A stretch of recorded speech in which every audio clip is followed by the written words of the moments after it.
Alhamdulillahi Rabbil alamin. Wassalatu wassalamu ala rasulina Muhammad wa ala alihi wa ashabihi ajma'in.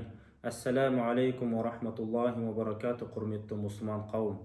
Бүгінгі біздің уағызымыздың тақырыбы жағымпаздық жайлы болмақ.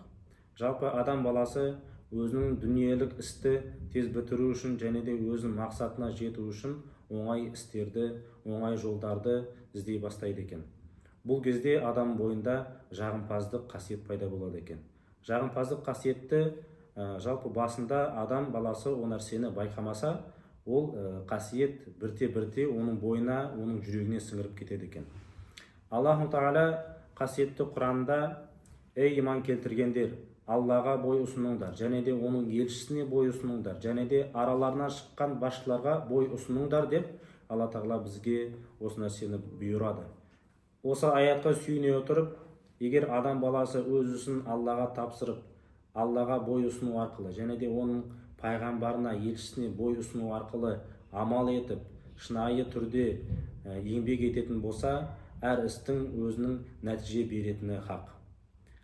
Тағы да бір аятқа келетін болсақ, Алла Тағала қасиетті Құранда айтады: «Ей иман келтіргендер, Аллаға және оның елшісіне бой ұсыныңдар, және өзара тату болыңдар, жанжалдаспаңдар, және де сабырлы болыңдар.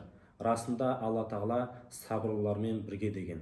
Қоғамда болып жатқан бүкіл апаттар және де бүліктердің алдын алу мен ынтымақ тыныштықты сақтап қалудың кілті ол не? Жамағатпен бірге болу және басшыларымызға бағыну екен.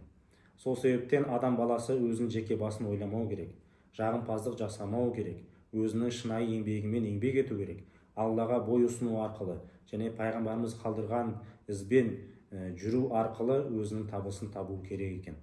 Пайғамбарымызға да Алла Тағала айтқан: егер де сен қатал және де дөрекі болғанда, сенің маңайыңдағы адамдар сенен не істеуші еді? Алыстаушы еді деген.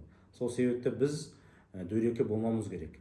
Біз айналамызға исламның нұрын, исламның береке діні, исламның сондай бейбітшілік діні екенін біз жеткізуіміз керек екен.